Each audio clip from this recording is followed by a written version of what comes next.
ओम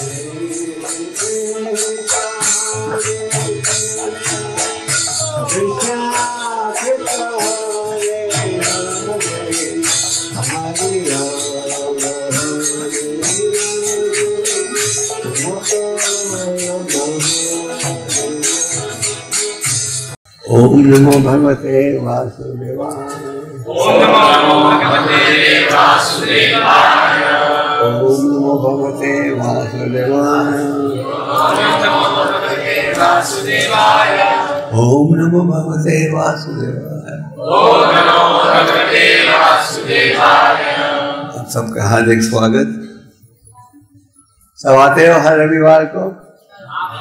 आप में कितने भक्त आते हो हर रविवार को? आज कम लिखकर नजर आते हैं। तो अगले इस बार को आप इसी के चतुर्दशी मनाओगे।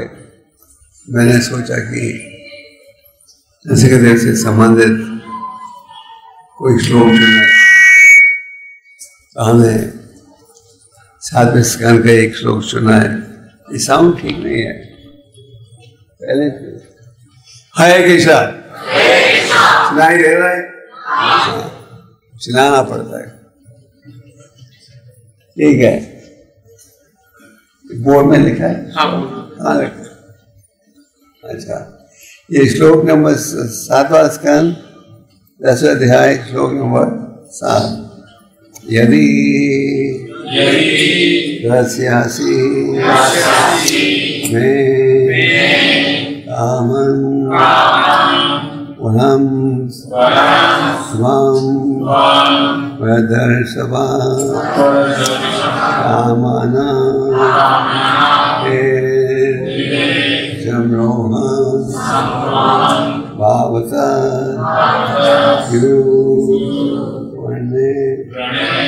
वालम यदि दशासि में कामं स्वं वरदर्शवा कामनं हे समरोहं भावतु विनयवरम्। आपको साउंड ठीक है? मुझे तो ठीक नजर नहीं आता। अच्छा, शब्द समय बचाने के लिए सीधा शब्द करेंगे। हर इतवार को यही माइक होता है।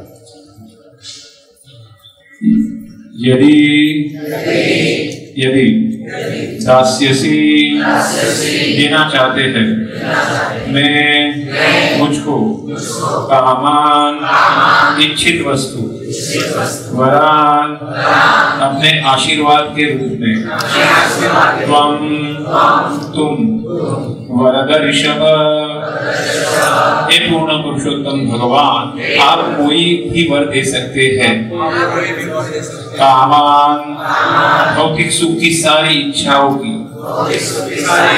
हृदय अपने हृदय के भीतर असारोहम वृद्धि का ना होना भवत आपसे तू तब प्रार्थना करता हूँ वरम ऐसा वरदान के लिए। हे सर्वश्रेष्ठ वरदाता स्वामी यदि आप मुझे कोई वांछित वर देना ही चाहते हैं तो मैं आपसे प्रार्थना करता हूँ कि मेरे हृदय की किसी भी प्रकार की भौतिक इच्छा न रहे। तात्पर्य श्रील प्रभुपाद की।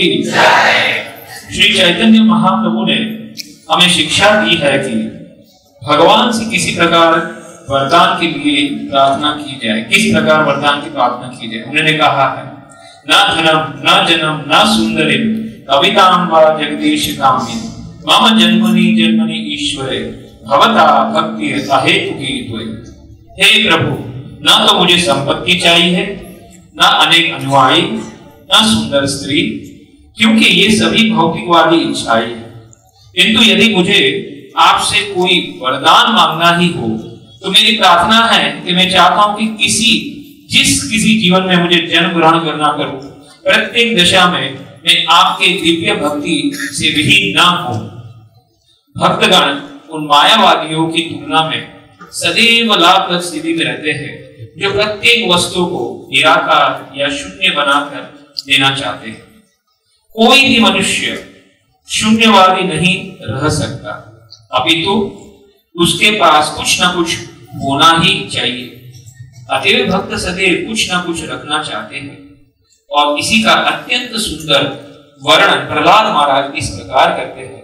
यदि मुझे आपसे कोई वरदान लेना ही है, तो मेरी प्रार्थना है कि मेरे हृदय में कोई भौतिक इच्छा न रह जाए। पूर्ण पुरुषोत्तम भगवान की सेवा करने की इच्छा, लेश मात्र भी भौतिक इच्छा नहीं है। श्री प्रभुपाद की अनुवाद दोहराइए, अनुवाद दोहराइए। हाँ, अनुवाद। हे सर्वश्रेष्ठ वरदाता स्वामी, यदि आप मुझे कोई वांछित वर देना ही चाहते हैं, तो मेरी आपसे प्रार्थना है कि मेरे हृदय में किसी प्रकार की भौतिक इच्छा न रहे।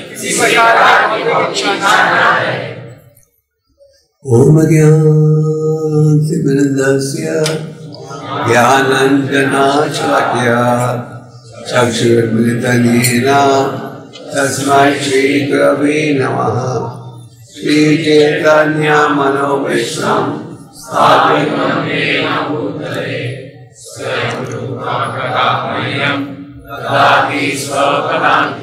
वन्देऽहं श्रीगुरुं श्रीयुतापदकमलं श्रीगुरुं वैष्णवंश्च श्रीरूपं सगजतं सहगणा रघुनाथं तं सदेवं सर्वैकं सभूतं परिणासैकं कृष्ण चैतन्यदेवं श्रीराधा कृष्णपदां सहगणा ललिता श्रीविशाखान्वितंश्च। हे कृष्णा करुणा सिंधु दीनबंधु जगत्पते गोपेश गोपीकान्त राधाकान्त नमोस्तुते। तप्तकाञ्चन गौराङ्गी राधे वृन्दावनेश्वरी वृषभानुसुते देवी प्रणमामि हरिप्रिये। वंशकल्पतरुभ्यश्च कृपासिन्धुभ्यश्च कृष्णास्वामिभ्यो वैष्णवेभ्यो नमो नमः। जय श्री कृष्ण चैतन्य प्रभु नित्यानंद श्री अद्वैत गदाधर श्रीवासदि गौर। हरे कृष्णा कृष्णा कृष्णा हरे हरे, हरे राम राम राम हरे हरे। हरे कृष्णा। तो कुछ दिनों में आप नृसिंह चतुर्दशी मनाओगे? हाँ, कब? अगले हफ्ते। तो पिछले अध्याय के अंतिम श्लोकों में परम भगवान ने प्रहलाद से कहा, हे प्रहलाद, मेरे कारण तुम्हें अनेक प्रकार के कष्ट भोगने पड़े, अनेक प्रकार के। और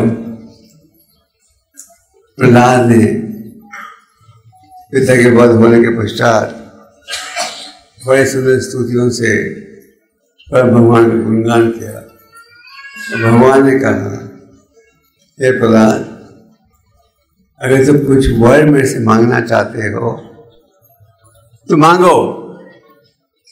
मेरे लिए कोई कार्य असंभव नहीं है। मांगो मुझे क्या वर चाहिए। तो प्रहलाद ने क्या कहा? प्रहलाद ने कहा, मैंने आपके साथ व्यापार नहीं किया था, मैं आपसे एक ही संबंध चाहता हूं, वो संबंध ये है कि मैं सदा आपका सेवक रहूं, आप सदा मेरे स्वामी रहो। इसके अलावा और कोई वर्ड नहीं चाहिए मुझे। पर अगर आप मुझे कोई वर्ड देना ही चाहते हो, भगवान की जब मांगो में तो क्या वर्ड है, तो फिलहाल क्या कहते हैं, कौन सा वर्ड चाहिए उन्हें? क्या? मेरे हृदय के सारे भौतिक आकर्षण जो हैं वो समाप्त हो जाए। तो आप में से कितने भक्तों की इच्छा है?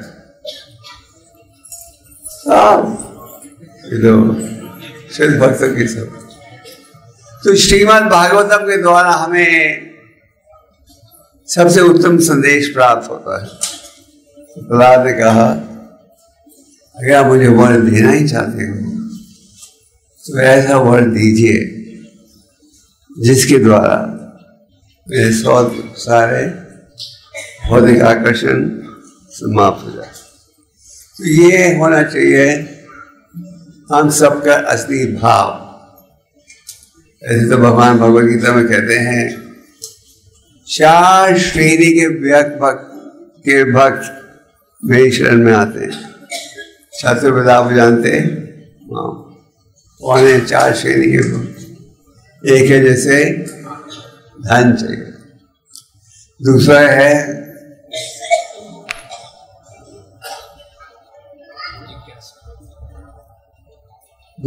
जैसे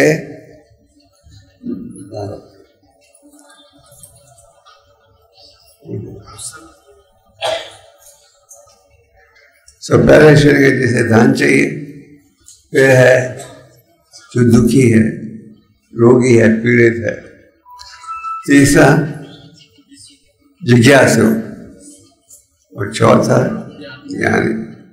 भगवान कहते हैं 4 के 4 पुण्य आत्मा हैं, कम से कम मेरी शरण में इतने आ रहे हैं। तो इन सब में सर्वश्रेष्ठ कौन है? जो कि ज्ञान के आधार पर मेरी शरण में आता है।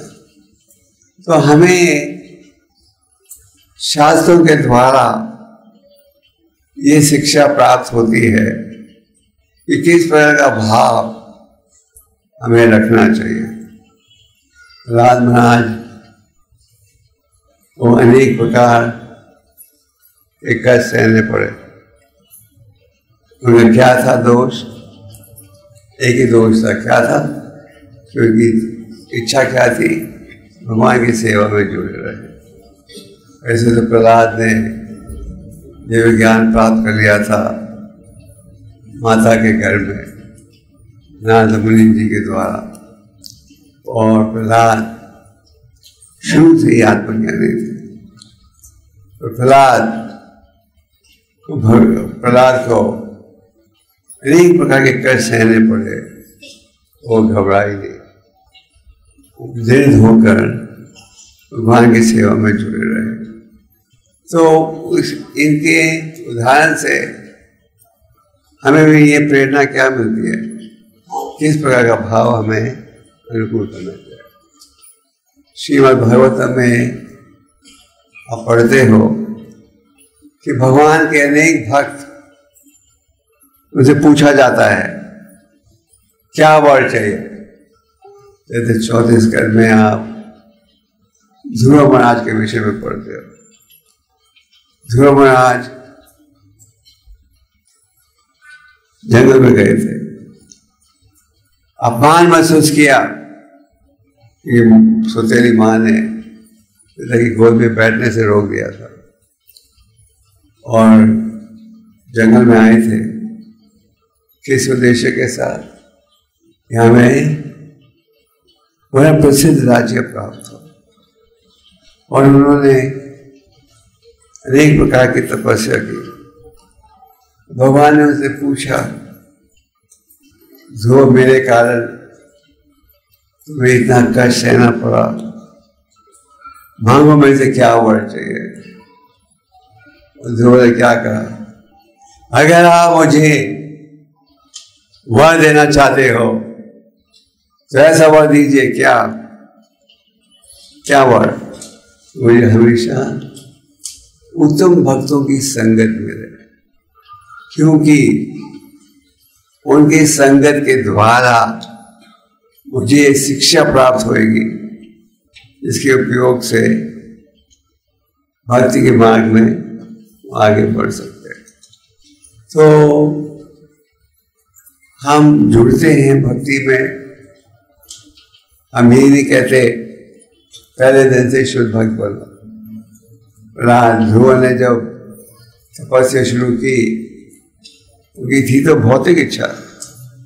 जब भगवान ने उनसे कहा मांगो वर, ध्रुव ने कहा कि मैं तो चीटों शीशों की खोज में आया था, अब मुझे क्या प्राप्त हो गया है?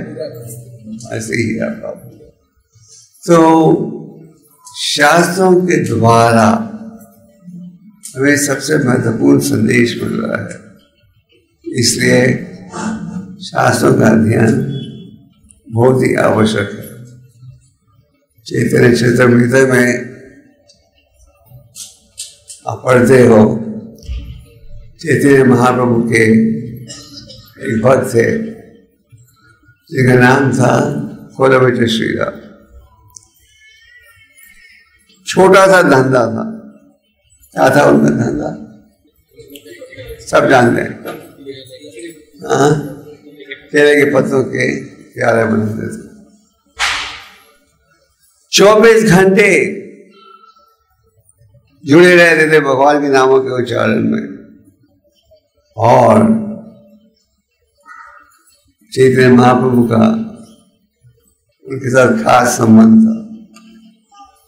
चैतन्य महाप्रभु रोज उनकी दुकान में जाते थे, पूछते थे क्या है भाव केलों का, क्या है भाव इस सब्जी का, और जब वो कहते थे क्या है भाव, भाव क्या है, भाव तो कहते थे तुम बहुत नफा कमा रहे हो, मुझे पता है तुम बहुत नफा कमा रहे हो।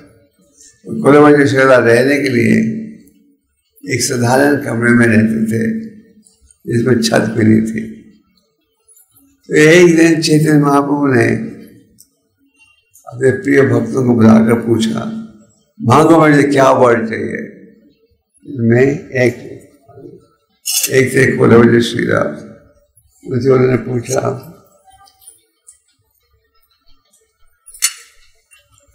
मांगो में से क्या वर चाहिए। कोलवच श्रीराम ने क्या कहा, हर जन्म में मुझे मौका देना, क्या मेरी दुकान में आओ, मुझे आपकी सेवा करना। आपने कहा मांगो, कुछ भी दे सकता हूं। तो जो भगवान के भक्त हैं वो जानते हैं कि असली धन क्या है, भगवान का नाम। असली धन क्या है, भगवान की संपत्ति, भगवान की शिक्षा। तो ओम ज्ञान तिमिरंधस्य,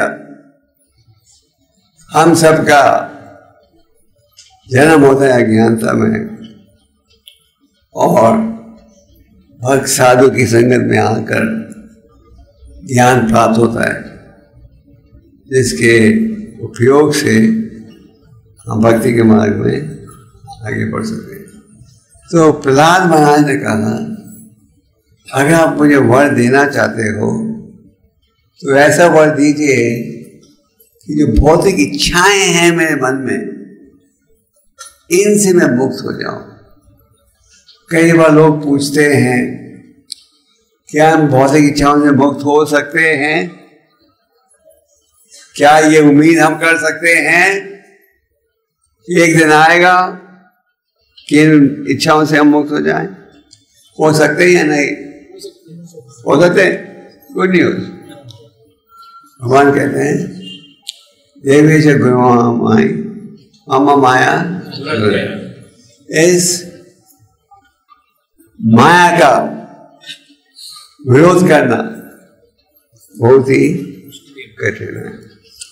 तो आप कहोगे भगवान खुद कहते हैं ये कठिन है, आप विरोध कैसे कर पाएंगे? भगवान आगे ये भी कहते हैं माँ में पवदे माया मताम, जो मेरी शरण में आएगा वो इसका विरोध कर सकता है। तो भक्ति योग के द्वारा हमें भौतिक आकर्षण से मुक्त हो सकते हैं। भगवान ऋषिदेव कहते हैं नूनम प्रमता कुरुते विकर्मा, जो व्यक्ति शास्त्र के विपरीत कार्य करे वो केवल एक मूर्ख व्यक्ति है। प्रमता, अब कहोगे क्यों? क्योंकि आज जो ध्येय उसके पास है वो केवल कष्ट दे रहा है, और जब तक हम विकर्म में कार्य करेंगे मैं एक ध्येय से दूसरा ध्येय प्राप्त होते जाएगा। भौतिक समाज में आप देख सकते हो चाहे कितनी भी सफलता प्राप्त हो जाए, हर चीज अस्थायी है, हर कदम पर खतरा है। दुखालय हम शासन कि कोई व्यक्ति भी अपने आप को इस 7 प्रकार के कष्टों से बचा नहीं सकता। भौतिकवादी व्यक्ति ये सोचता है, भौतिकवादी व्यक्ति ये सोचता है कि मैं असली सुख प्राप्त करूंगा, और उनका प्रयास रहता है क्या भौतिक सुख को प्राप्त करने के लिए। पर चाहे आपको कितनी भी सफलता प्राप्त हो जाए, मान लो अंबानी बन जाओ, बिल गेट्स बन जाओ, वास्तविकता क्या है? वास्तविकता यह है कि हर चीज क्या है? अस्थायी। आज आपका शरीर जवान है, कल बूढ़ा होगा या नहीं? क्या आपके पास कोई जादू है? हम बूढ़ा होने तो नहीं चाहते। पश्चिम देशों में कई स्थानों में एंटी एजिंग दुकानें हैं जिसमें वो बेचते हैं सुविधा जिससे आप बुढ़ापापन को छुपा सकते हो। सफेद बाल हो रहे तो रंग कर सकते हो, चीक्स में रिंकल आ रहे हैं तो उनको सर्जरी करा सकते हो। चाहे कि आप इन चीजों का उपयोग भी कर लो, अंत में क्या है? जो खा रहे हैं हम। तो जो बुद्धिमान व्यक्ति है वो देख सकता है कि चारों तरफ क्लेश ही क्लेश, कष्ट ही कष्ट। कल हम जा रहे थे मीरा रोड से एक दूसरे शहर पर, देखा एक भयंकर एक्सीडेंट, कई व्यक्ति घायल। तो 1 मिनट पहले वो ठीक थे, अगले मिनट एक्सीडेंट हो। तो अज्ञानता में हम सोचते हैं कि हमारे पास है हर समस्या का उपाय। राज महाराज की शिक्षा और 7वें स्कंद में प्राप्त करते हो। राज महाराज कहते हैं नहते विदुम स्वदगतिम ही, वो भी नहीं जानते ये असली सुख कैसे प्राप्त होगा। आप सब जो कि इस्कॉन संस्था से जुड़े हो, आप अत्यंत बुद्धिमान व्यक्ति हो। क्यों? क्यों बुद्धिमान? क्यों? आप ये तो समझते हो कि अगर हमें सुख चाहिए तो हमें भगवान की शरण लेनी चाहिए। अगर हमें सुख चाहिए, असली सुख, नकली सुख भौतिक समाज में प्राप्त हो सकता है, नकली सुख कब तक रहेगा? आप जब किसी वस्तु को खरीदने जाते हो तो क्या प्रयास रहता है आपका, नकली या असली? अगर बाजार में सूचना आती है कि जाली नोट आ गए हैं बाजार में। जब ये सूचना आती है जाली नोटों की, अब क्या करते हो? देखते हो नोट असली है जाने।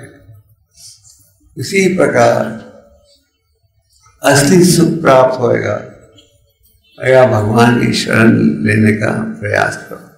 ब्रह्म भूत प्रसन्नात्मा सोचती ना। तो भागवतम और गीता के द्वारा ये महत्वपूर्ण संदेश दिया जा रहा है।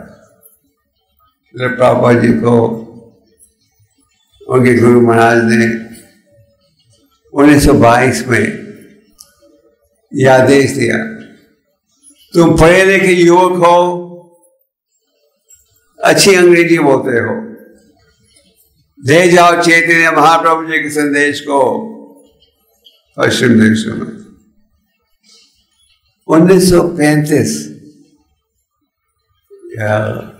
उनके अप्रकट होने से पहले भक्ति सिद्धांत जी ने, प्रभुपाद जी ने फिर से एक पत्र लिखा भक्ति सिद्धांत जी को, पूछा आपके अनेक शिष्य हैं और इतनी सेवा कर रहे हैं, मैंने आपका क्या आदेश है? भक्ति सिद्धांत जी ने कहा वही आदेश दिया जो कि उन्होंने 1922 में किया। श्री प्रभुपाद जी ने अत्यंत प्रयास किया लगभग 40 सालों के लिए, और उसके पश्चात जब अमेरिका गए, जब भी 1 साल चले, बड़ा भारी संघर्ष था। उनके मन में एक ही भाव था, वो ये भाव था कि चैतन्य महाप्रभु जी का संदेश है वो क्या किया जाए, हर जगह पहुंचाया जाए। प्रभुपाद की विदेश की यात्रा शुरू होने से पहले कईयों ने प्रभुपाद से कहा, स्वामी जी अब इस बुरी उम्र में जाओगे, 70 साल की उम्र में, कोई जान पहचान नहीं, शायद जिंदा लौटो भी नहीं। वो घबराए। तो प्रभुपाद जी ने ज्ञान क्यों दिया? और पहले प्रभुपाद जी वृंदावन में थे, सुखी थे राधा दामोदर मंदिर में, क्योंकि संतों की एक ही इच्छा रहती है कि पूरे विश्व की सभा सुखी बने, और वो जानते हैं कि अगर हमें असली सुख चाहिए तो केवल एक ही उपाय है। तो क्या है वो उपाय? कृष्ण भक्ति का संदेश। तो हम भक्तों में भी ये भाव होना चाहिए कि अगर हमें असली सुख चाहिए हमें क्या करना चाहिए? भक्ति योग में जुड़ना चाहिए। और अगर आप केवल ये कहना हमें भौतिक आकर्षण नष्ट कर दो, हमारा भौतिक आकर्षण नष्ट करो, वैसे काम नहीं चलेगा। हमें भगवान की शिक्षा का पालन करना पड़ेगा। चैतन्य महाप्रभु ने 5 महत्वपूर्ण विषयों पर बल दिया। सबसे पहले चैतन्य महाप्रभु ने कहा साधु संग सर्वशास्त्र का है, लाभ मात्र साधु संग सर्वशास्त्र। भक्तों की संगत में रखो। प्रभुपाद जी ने ये रविवार का कार्यक्रम की स्थापना की अमेरिका में, और आज ISKCON के सब मंदिरों में लगभग रविवार का कार्यक्रम किया जाता है। इसका उद्देश्य क्या है? उद्देश्य यह है कि अब आओगे मंदिर, भगवान का दर्शन लोगे, कीर्तन में उपस्थित होगे, संदेश सुनोगे, तो आप में भी क्या होगी? आध्यात्मिक जागृति। तो ये है साधु संग का प्रभाव। जैसे कि आप जानते हो ISKCON के भक्तों के द्वारा प्रचार की सेवा पर बल दिया जाता है। ग्रंथों को बांटो, पिछले महीने 22 डिस्ट्रीब्यूशन हुआ था भक्तों का, जिन्होंने सहयोग दिया था इस सेवा में। तो ये क्यों किया जाता है? केवल एक ही भाव के साथ हम समाज को सुखी देखना चाहते हैं। आज आप समाज में क्या देखते हो? क्या देखते हो? शांति, अशांति, निराशा, तनाव, बेचैनी, क्लेश। और इन सब का कारण क्या है? इन सब का कारण है धार्मिकता की कमी।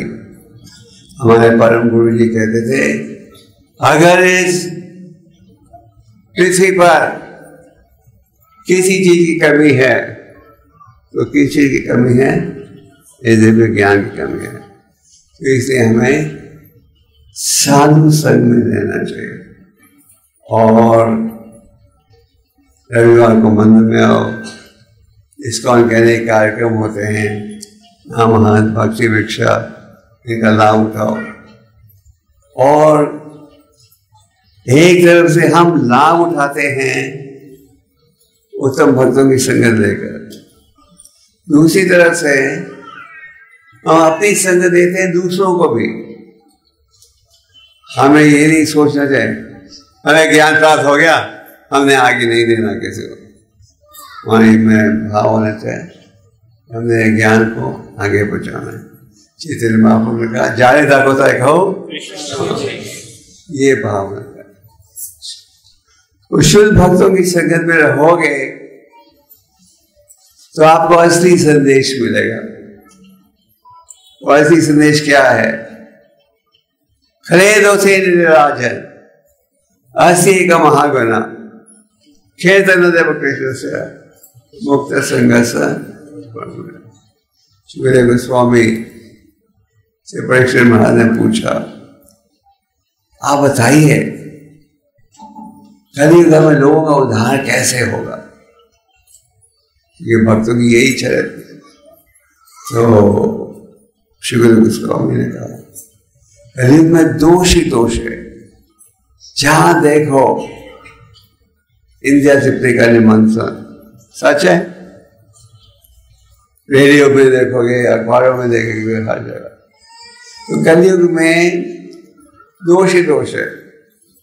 एक जमाना था अगर आपने गंदी तस्वीरों को देखना होता था तो आपको सिनेमा हॉल जाना पड़ता था, एडल्ट मूवी। अब इंटरनेट की कृपा से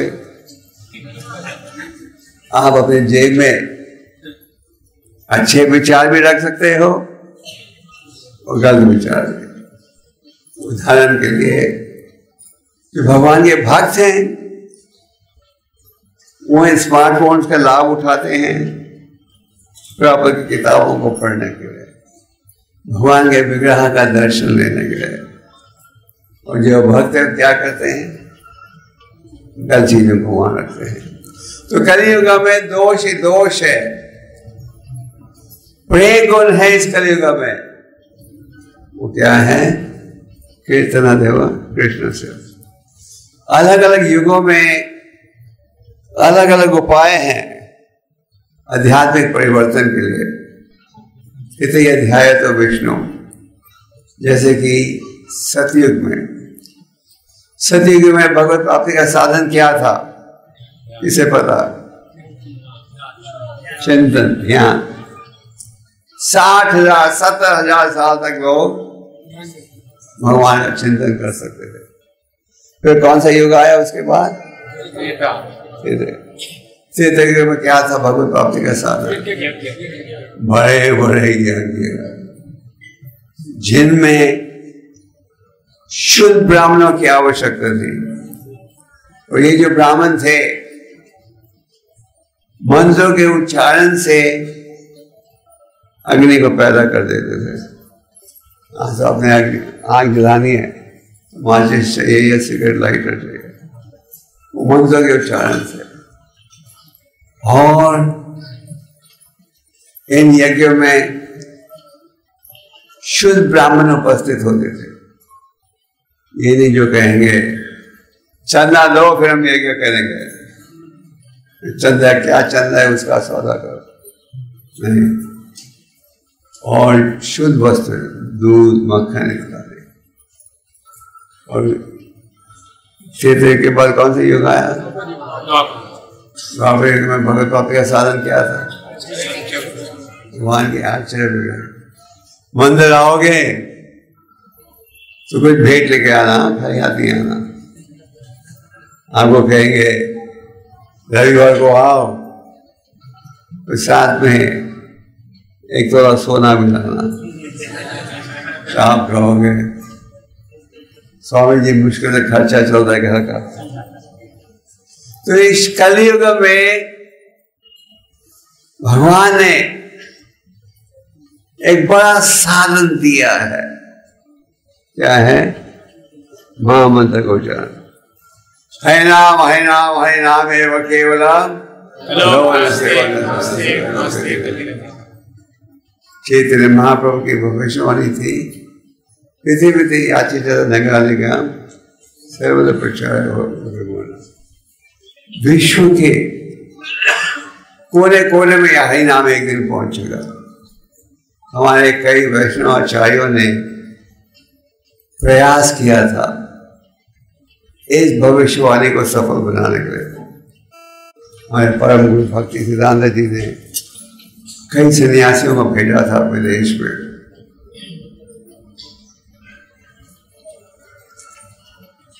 महाप्रभु के संदेश को लेकर, पर सब अधिक सफलता के बिना भारत लौट आए। तो हमारे गौड़ीय वैष्णव भी सोच रहे थे इस साल में, हाँ महाप्रभु की भविष्यवाणी तो है और कलयुग का बहुत घेरा हो गया है, तो शायद ये संभव नहीं हो पाएगा। तो भक्ति सिद्धांत जी को पूरा विश्वास था ये संभव है। प्रभुपाद जी को पूरा विश्वास था ये संभव है। तो प्रभुपाद जी पहली बार अमेरिका पहुंचे बॉस्टन में। आप में कोई बॉस्टन गया है? नहीं? ओके। तो जब बॉस्टन में पहुंचे और उन्होंने वहां का वातावरण देखा तो प्रभुपाद जी ने एक कविता लिखी जिसमें उन्होंने कहा, आप मुझे इस स्थान में ले आए हो जहां की मुझे लगता है कठिन होगा आपके संदेश के प्रचार के लिए।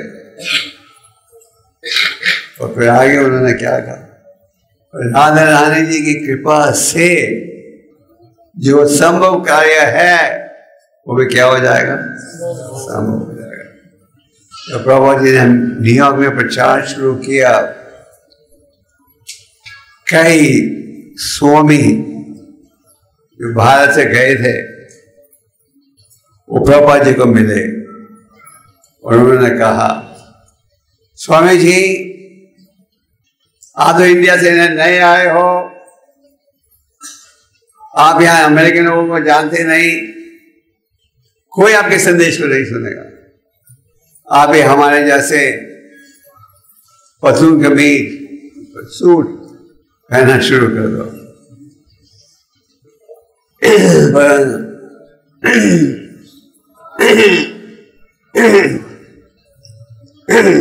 और प्रभुपाद का पूरा विश्वास था कि अगर यथारूप संदेश दिया जाए लोग सुनेंगे। आप सब जानते हो भगवद गीता प्रकाशित प्रभुपाद जी ने की थी किस नाम पर? भगवद गीता यथारूप। प्रभुपाद जी ने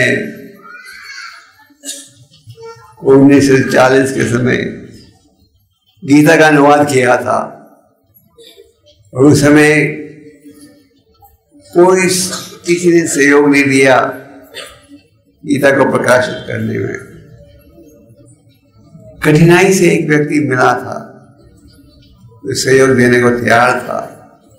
तो फिर जब प्रभुपाद जी घर आए मैन्युस्क्रिप्ट लेने के लिए, छपाई के लिए, उन्हें पता लगा कि किसी ने बेच दी है रद्दी के रूप में। प्रभुपाद जी घबराए नहीं, फिर से उन्होंने गीता का अनुवाद किया। जब प्रभु जी अमेरिका पहुंचे तो उन्होंने अपने शिष्य ब्रह्मानंद प्रभु को भेजा कई पब्लिशर्स के पास, देखो ये लोग ये गीता छापेंगे। और जब लोग मैन्युस्क्रिप्ट पढ़ते थे कहते oh this is too devotional, nobody will read it. वो कहते थे आपकी गीता में बहुत ज्यादा भक्ति है, कोई नहीं पढ़ेगा, हम आपकी गीता नहीं छापेंगे। तो कहीं ने राय दी प्रभु जी को भक्ति का भाव घटाओ, लेकिन लोग ऐसा मसाला डालो कि लोग पढ़ेंगे। तो प्रभुपाद जी को पूरा विश्वास था कि अगर हम यथारूप संदेश देंगे श्रद्धालु व्यक्ति आएंगे। और आज इस गीता के माध्यम से लाखों लाखों लोग जुड़े हैं भक्ति के मार्ग में। तो साधु संग में रहो, साधु संग में रहोगे तो आपको असली संदेश मिलेगा। वो क्या है इस कलियुग में, क्या है माध्यम? हरिनाम। रूपा गोस्वामी जी ने हमें कई ग्रंथ दिए हैं और उपदेश में लोग कहते हैं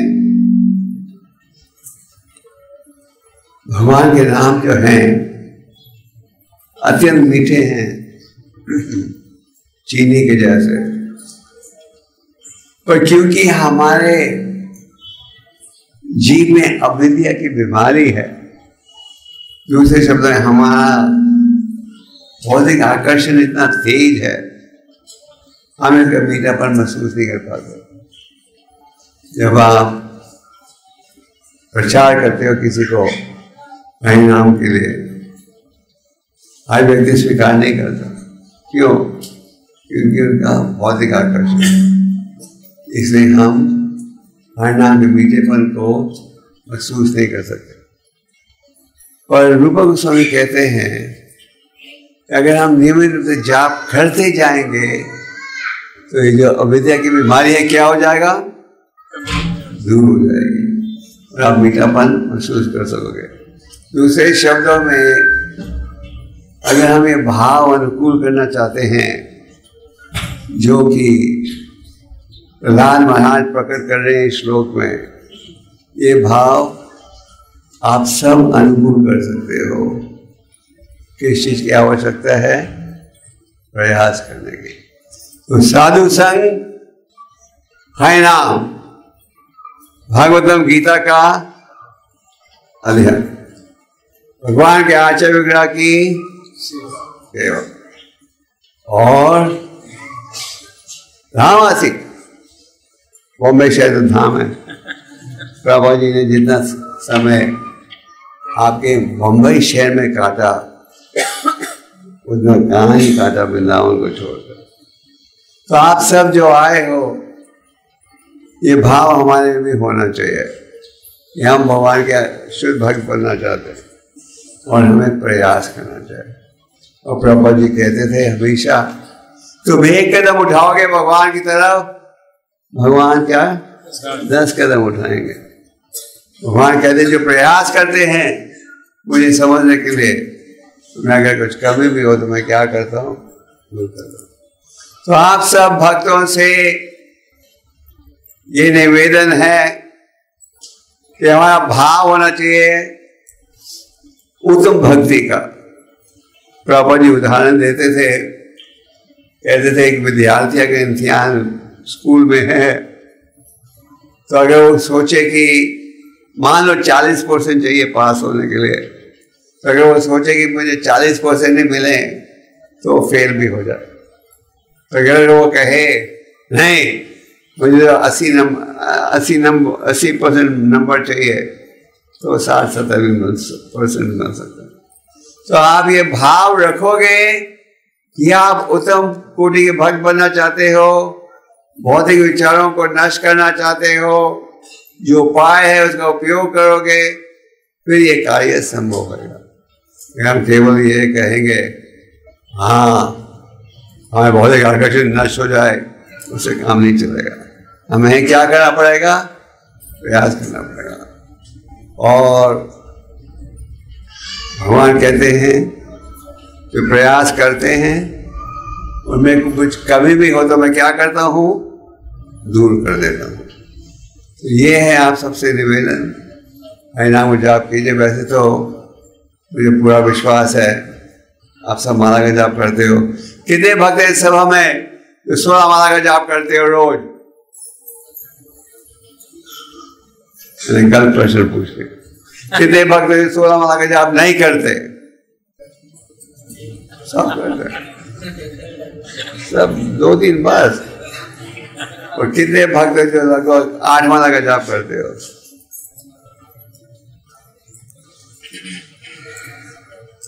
और आप ऐसे कितने भक्त हो जिन्होंने पिछले साल ग्रंथों के मैराथन की सेवा में सहयोग दिया था? आपको ये संदेश दिया था कि ये साल मुंबई मंदिर का प्रयास रहेगा क्या करने के लिए? पूरे विश्व में नंबर 1 बनने के लिए। तो ये भाव रखना है, हम सबको प्रयास करना पड़ेगा। आप भूल तो नहीं गए? ओके। हरे कृष्णा।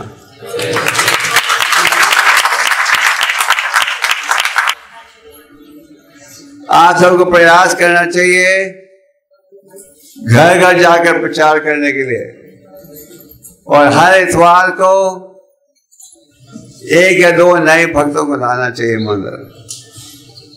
इतनी भीड़ होनी चाहिए कि हॉल बिल्कुल भरा हुआ हो।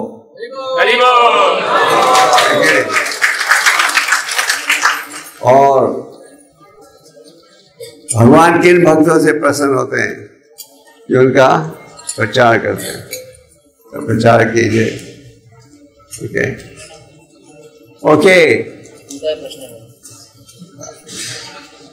हाँ, यस, गो, यस। चल नहीं।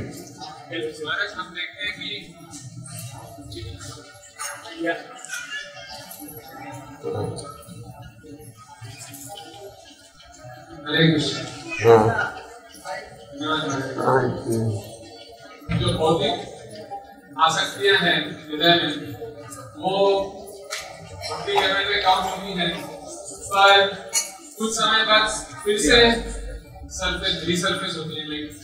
हाँ, समझ गया आपका प्रश्न। क्या कारण है? नारद मुनि इसका उत्तर देते हैं। कई बार एक बीमार व्यक्ति इलाज कर रहा है, परहेज कर रहा है, फिर सोचता है अब तो मैं ठीक हो गया, दवाई लेने की जरूरत नहीं, तो बीमारी फिर से आ जाती है। तो भक्ति में जुड़ते हैं, शुरू में बड़े उत्साह से जाप करते हैं, नाचते हैं, साधना रखते हैं, और फिर हम सोचते हैं हम तो सब ठीक है, हम ढीले हो जाते हैं। जब अपनी साधना में, जप में, अध्ययन में ढीले हो जाओगे, वही भौतिक आकर्षण फिर से बढ़ जाते हैं। तो इसका उपाय क्या है? हमें शुरू से अंत तक सावधान रहना चाहिए। आप जैसे मोटर चला रहे हो, 1 मिनट के लिए भी लापरवाही दिखाओगे, एक्सीडेंट हो जाएगा। ठीक है? अब बॉम्बे सेंट्रल स्टेशन में खड़े हो अपने सूटकेस के साथ, आप दूसरी तरफ देख लो, सूटकेस रहेगा वहां। ओके, हरे कृष्णा।